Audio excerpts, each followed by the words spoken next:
વર્ણિવેશ રમણીય દર્શનમ મંદહાસરુચિરાનનાંબુજમ પૂજિતમ સુરુ નરોત્તમૈર્મુદા ધર્મનંદનમહં વિચિંતયે. અસતોમાં ષટ્ગમય તમસોમાં જ્યોતિર્ગમય મૃત્યુર્મા અમૃતમ ગમય. ઓમ શાંતિ શાંતિ શાંતિ. અસ્મદ્ગુરુ સમારંભામ નાથયામૂન મધ્યમામ લક્ષ્મી વલ્લભ પર્યંતામ વંદે ગુરુ પરંપરા.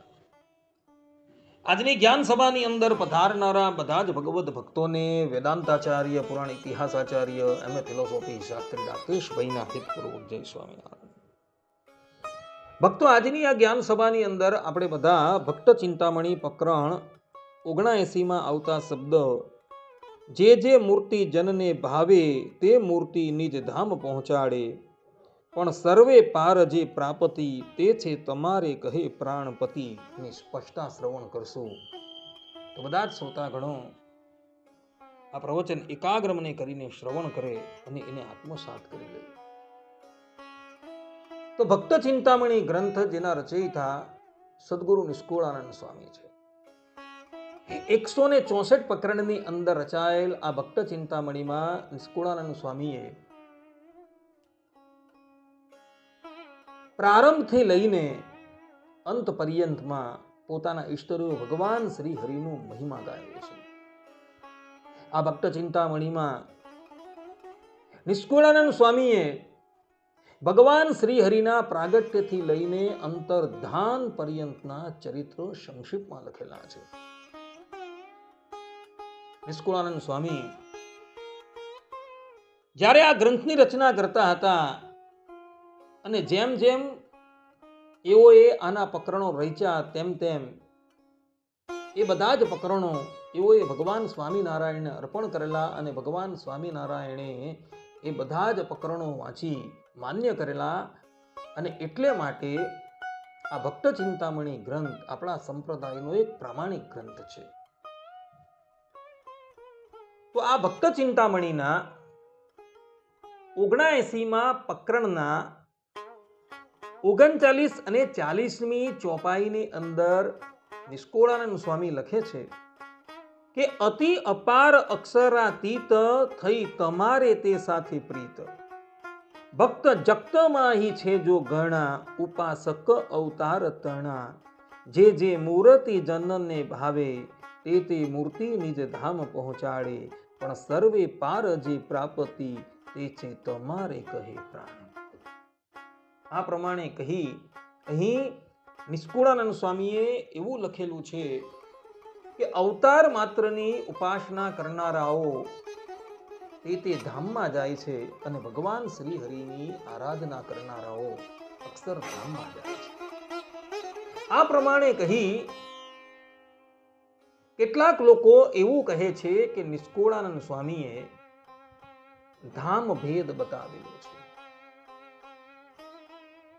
શ્રી કૃષ્ણ ભગવાનની આરાધના કરનારા ગોલોકમાં જાય છે, ભગવાન શ્રી રામની આરાધના કરનારા વૈકુંઠમાં જાય છે, નરનારાયણ દેવની આરાધના કરનારા બદ્રિકા આશ્રમમાં જાય છે, વાસુદેવ નારાયણની આરાધના કરનારા શ્વેતદ્વીપમાં જાય છે, એવું કેટલાક લોકો કહે છે. અને પ્રમાણ તરીકે એવો આ ચોપાઈ આપે છે. પરંતુ એ મહામૂર્ખાઓ, મહા અજ્ઞાનીઓને એ વાતની ખબર નથી કે નિષ્કુળાનંદ સ્વામી અહીં શું કહેવા માંગે છે અને તમે શું સમજો છો. નિષ્કુળાનંદ સ્વામીએ અહીં આ પ્રકરણની અંદર અતિશોકિત અલંકારનો પ્રયોગ કરેલો છે. જ્યારે ગ્રંથકારો ગ્રંથનું નિર્માણ કરતા હોય અને પોતાના આરાધ્યનો મહિમા ગાતા હોય ને, ત્યારે મહિમા ગાતા ગાતા એ લોકો પોતાના આરાધ્યને સર્વોત્કૃષ્ટ બતાવવાને અર્થે અને અન્ય જનો પોતાના આરાધ્યની અંદર પ્રીતિ કરે એને અર્થે અતિશોકિત અલંકારનો પ્રયોગ કરતા હોય છે.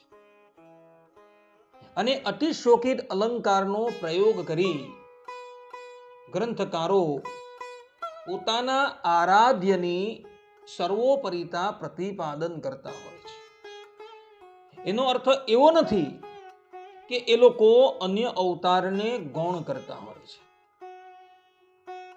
પરંતુ જ્યારે પોતાના આરાધ્યની ઉત્કૃષ્ટતાનું પ્રતિપાદન કરતા હોય ત્યારે ગ્રંથકારો પોતાના આરાધ્યનો મહિમા બતાવતા થકા કંઈક વધારે લખી દેતા હોય છે. અને એને લઈને આ વાત નહીં સમજનારાઓ અજ્ઞાનીઓ એવું કહેતા હોય છે કે નિષ્કુળાનંદ સ્વામીએ તો અહીં પોતાના ઈષ્ટદેવને બીજા બધા અવતાર કરતા શ્રેષ્ઠ બતાવેલા છે. પરંતુ નિષ્કુળાનંદ સ્વામીએ અહીં જે શબ્દનો પ્રયોગ કરેલો છે કે જે મૂર્તિ જનને ભાવે તે મૂર્તિ નિજ ધામ પહોંચાવે, પણ સર્વે પાર જે પ્રાપતિ તે છે તમારે કહે પ્રાણપતિ. આ જે શબ્દો નિષ્કુળાનંદ સ્વામીએ લખેલા છે અને એમાં એવું કહેલું છે કે જે મનુષ્ય જે અવતારની આરાધના કરે તે ધામની અંદર પહોંચાડે.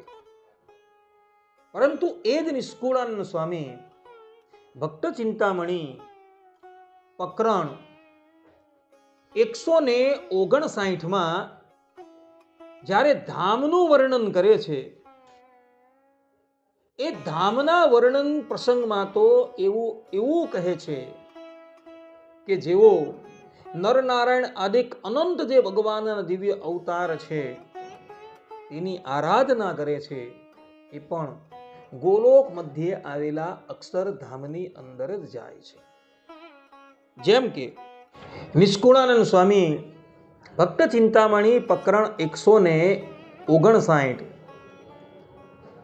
જેમાં નિષ્કુળાનંદ સ્વામી ભગવત ધામનું વર્ણન કરતા પોતે કહી રહ્યા છે કે એવા ગોલોક મધ્યે સુંદર રે શોભે રાધા કૃષ્ણનું મંદિર રે, તેનું અક્ષર બ્રહ્મ છે નામ રે, ગુણાતીત અચલ હરિધામ રે. નર નારાયણ આદિ અનંત રે, દિવ્ય રૂપે રહે ભગવંત રે, તેને આશ્રિત હોય જે જન રે, પામે ગોલોકતિ સહુ જન રે. નિષ્કુળાનંદ સ્વામીએ પ્રારંભ ક્યાંથી કરેલો છે? તો એવા ગોલોક મધ્યે સુંદર રે શોભે રાધા કૃષ્ણનું મંદિર રે, તેનું અક્ષર બ્રહ્મ છે નામ રે, ગુણાતીત અચલ હરિધામ રે. કે ગોલોકના મધ્યની અંદર જે રાધા કૃષ્ણનું મંદિર છે એ મંદિરને જ અક્ષરધામ કહેવામાં આવેલું છે. અને નિષ્કુળાનંદ સ્વામી અગાડી લખે છે કે નરનારાયણ આદિક જે ભગવાનના અનંત અવતાર છે અને એના જે આશ્રિતો છે એ આશ્રિતો ધર્મ જ્ઞાન વૈરાગ્ય સહિત એ કોઈ પણ ભગવાનના અવતારની આરાધના કરે તો એ ક્યાં પહોંચે છે? તો એ ગોલોક મધ્યે આવેલા અક્ષરધામની અંદર પહોંચે છે. આ પ્રમાણે કહી નિષ્કુળાનંદ સ્વામીએ અહીં સ્પષ્ટ રૂપે કહેલું છે કે અવતાર માત્રની આરાધના કરવાથી એ આરાધક ગોલોક મધ્યે આવેલા અક્ષરધામની અંદર જ જવાનું છે. અને આ પ્રમાણે કહી નિષ્કુળાનંદ સ્વામીએ એવું કહેલું છે કે ભગવાનનું ધામ કેવલ એક જ છે અને એ છે ગોલોક મધ્યે આવેલું અક્ષરધામ. કોઈ પણ આરાધક કોઈ પણ અવતારની ઉપાસના કરે એ માયાથી પાર ગોલોક મધ્યે આવેલા અક્ષરધામની અંદર જ જવાનું છે. તો પછી નિષ્કુળાનંદ સ્વામીએ અહીં ભક્ત ચિંતામણી 79 પ્રકરણ 39 અને 40મી ચોપાઈમાં આમ શા માટે લખ્યું? કારણ કે અહીં નિષ્કુળાનંદ સ્વામી એવું કહે છે કે જે મૂર્તિ જનને ભાવે તે મૂર્તિ નિજ ધામ પહોંચાડે. આ પ્રમાણે કહી નિષ્કુળાનંદ સ્વામીએ અહીં ધામ ભેદ બતાવેલો છે. એટલે જે અવતારની તમે આરાધના કરો, ધારો કે શ્રી કૃષ્ણ ભગવાનની આરાધના કરો તો ગોલોક ધામની અંદર, ભગવાન શ્રી રામચંદ્રની આરાધના કરો તો વૈકુંઠ ધામમાં, નરનારાયણ દેવની આરાધના કરો તો બદ્રિકાશ્રમમાં, વાસુદેવ નારાયણની આરાધના કરો તો શ્વેતદ્વીપમાં. આ પ્રમાણે અહીં આવું લખેલું છે અને આ પ્રમાણે અહીં ધામ ભેદ જેવું દેખાય છે, પરંતુ અહીં નિષ્કુળાનંદ સ્વામીએ અતિશયોકિત અલંકારનો પ્રયોગ કરેલો છે.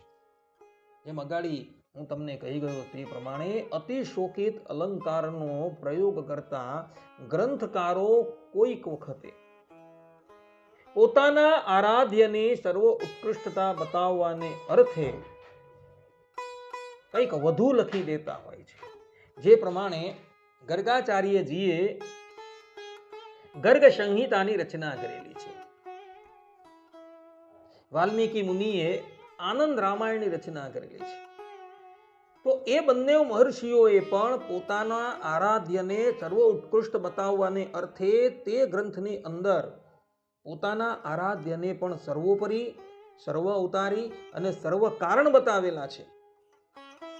અને એઓએ પણ એ ગ્રંથોમાં પોતાના આરાધ્યનો મહિમા ગાતા અતિશોકિત અલંકારનો પ્રયોગ કરેલો છે. અને ત્યાં તેઓએ પોતાના આરાધ્યને ઇતર અવતાર કરતા સર્વોપરી અને સર્વશ્રેષ્ઠ બતાવેલા છે. પરંતુ એનો અર્થ એવો નથી કે બીજા બધા અવતારો જે છે ગૌણ છે. એ બધા અવતારો પણ એના આરાધ્યના જ છે, પરંતુ પોતાના આરાધ્યની અંદર મનુષ્યને એટલે કે તે અવતારના ઉપાસકોને પ્રીતિ થાય એને અર્થે એ લોકોએ આ પ્રમાણે અતિશોકિત અલંકારનો પ્રયોગ કરેલો હોય છે.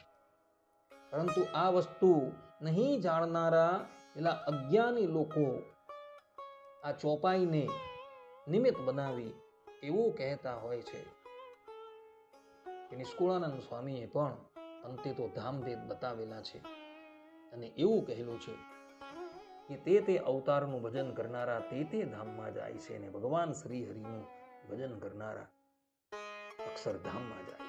પરંતુ એ લોકોએ ભક્ત ચિંતામણી પ્રકરણ 159 જોવું જોઈએ, જ્યાં નિષ્કુળાનંદ સ્વામી સ્પષ્ટ રૂપે કહે છે કે નરનારાયણ આદિક અનંત જે ભગવાનના અવતાર છે તેની આરાધના કરનારા ગોલોક મધ્ય આવેલા અક્ષરધામની અંદર. એટલે અહીં 79મા પ્રકરણની અંદર નિષ્કુળાનંદ સ્વામીએ જે વાત કહેલી છે એ અતિશોકિત અલંકારનો પ્રયોગ કરીને કહેલી છે, જેથી કરીને ભગવાન શ્રી હરિના ઉપાસકો ભગવાન શ્રી હરિને સર્વોત્કૃષ્ટ જાણી શકે અને એની અંદર પ્રીતિ કરી શકે એવા ઉદ્દેશ્યથી કહેલી છે. નિષ્કુળાનંદ સ્વામીએ અહીં આ ચોપાઈની અંદર ભગવાન શ્રી હરિના વાક્યોનો અનુવાદ કરેલો છે. અર્થાત કે ભગવાન શ્રી હરિએ જે વાક્યો કહ્યા તે જ બેઠા વાક્ય એવો અહીં લખેલા છે. પરંતુ ભગવાન સ્વામિનારાયણે સત્સંગી જીવનના 3જા પ્રકરણના 41મા અધ્યાયના 57મા શ્લોકની અંદર સ્પષ્ટ રૂપે કહેલું છે કે તદીયાય અવતારાહ સ્યુઃ તેષામેવ ઉપાસયા ભક્તિઃ સ્વધર્મ નિરતૈઃ તત્પ્રસાદાત તદાપ્યતે.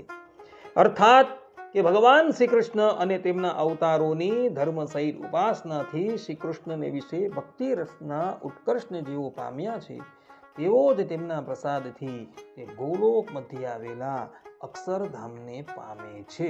આ પ્રમાણે કહી ભગવાન સ્વામિનારાયણે અહીં સ્પષ્ટતા કરી દીધી છે કે અવતાર માત્રની ઉપાસના કરનારા ગોલોક મધ્ય આવેલા અક્ષરધામની અંદર જાય છે. આ સંપૂર્ણ અધ્યાયમાં ભગવાન સ્વામિનારાયણે ગોલોક મધ્ય આવેલા અક્ષરધામનું વર્ણન કરેલું છે અને એમાં 3જા શ્લોકની અંદર ભગવાન સ્વામિનારાયણ કહે છે કે ક્વચિત વૈકુંઠ, ગોલોક, અક્ષર આદિ પર્યાય નામોથી તે પુરાણમાં આ ધામને કહેવાયું છે. આ પ્રમાણે કહી ભગવાન સ્વામિનારાયણે અહીં સ્પષ્ટ રૂપે કહેલું છે એ ધામ એક જ છે, પરંતુ ઋષિ મુનિઓએ એને ભિન્ન ભિન્ન નામથી વર્ણવેલું છે. તો વળી કોઈક વ્યક્તિ એવું કહે તો ભક્ત ચિંતામણીની અંદર ભગવાન સ્વામિનારાયણે આ વાત શા માટે કહી કે તે અવતારની આરાધના કરનારો તે ધામને પામે છે.